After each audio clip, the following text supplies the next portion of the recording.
Osmania varsity సెలవులు political heat పెంచాయి. మే 1 నుంచి 31 వరకు వేసవి సెలవులు ఇస్తున్నట్లు చీఫ్ వార్డెన్ ఉత్తర్వులు ఇచ్చారు. అయితే నీటి సమస్య, కరెంటు కోతల్ని ఉత్తర్వుల్లో ప్రస్తావించడం రాజకీయ వివాదానికి కారణమైంది. కాంగ్రెస్ పాలనలో విద్యుత్ కోతలతో పాటు తాగునీటి ఎద్దడి ఎంత తీవ్రంగా ఉన్నాయో చెప్పడానికి ఇదే నిదర్శనమని కేసీఆర్ ఫైర్ అయ్యారు.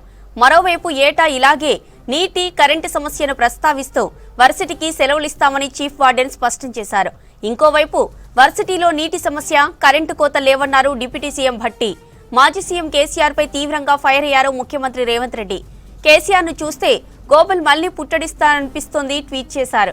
మొన్న సూర్యాపేటలో, నిన్న మహబూబ్ నగర్ లో, ఈ రోజు ఉస్మానియా యూనివర్సిటీకి సంబంధించి తప్పుడు సమాచారాన్ని ప్రజల్లోకి తీసుకువెళ్లడానికి సాయశక్తులా ప్రయత్నిస్తున్నారని మండిపడ్డారు. గతేడాది వర్సిటీ ఉత్తర్వుల్ని ట్వీట్ కు ట్యాగ్ చేశారు ముఖ్యమంత్రి రేవంత్ రెడ్డి. ఉస్మానియా వర్సిటీ సెలవులు పొలిటికల్ హీట్ పెంచాయి.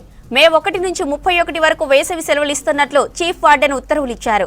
అయితే నీటి సమస్య, కరెంటు కోతల్ని ఉత్తర్వుల్లో ప్రస్తావించడం రాజకీయ వివాదానికి కారణమైంది. కాంగ్రెస్ పాలనలో విద్యుత్ కోతలతో పాటు తాగునీటి ఎద్దడి ఎంత తీవ్రంగా ఉన్నాయో చెప్పడానికి ఇదే నిదర్శనమని కేసీఆర్ ఫైర్ అయ్యారు.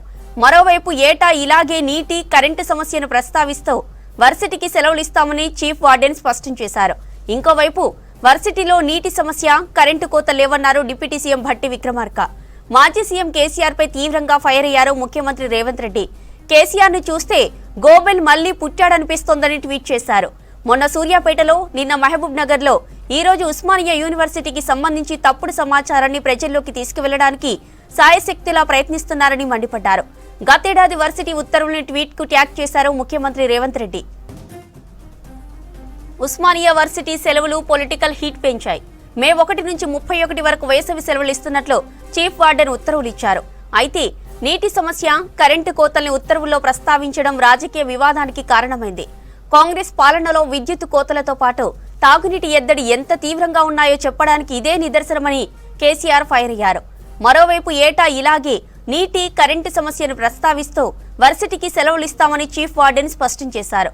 ఇంకోవైపు వర్సిటీలో నీటి సమస్య, కరెంటు కోత లేవన్నారు డిప్యూటీ సీఎం భట్టి. మాజీ సీఎం కేసీఆర్ పై తీవ్రంగా ఫైర్ అయ్యారు ముఖ్యమంత్రి రేవంత్ రెడ్డి. కేసీఆర్ ను చూస్తే గోబెల్ మళ్లీ పుట్టాడనిపిస్తోందని ట్వీట్ చేశారు. మొన్న సూర్యాపేటలో, నిన్న మహబూబ్ నగర్ లో, ఈ రోజు ఉస్మానియా వర్సిటీకి సంబంధించి తప్పుడు సమాచారాన్ని ప్రజల్లోకి తీసుకువెళ్లడానికి సాయశక్తిలా ప్రయత్నిస్తున్నారని మండిపడ్డారు. గతేడాది వర్సిటీ ఉత్తర్వుల్ని ట్వీట్ కు ట్యాగ్ చేశారు ముఖ్యమంత్రి రేవంత్ రెడ్డి.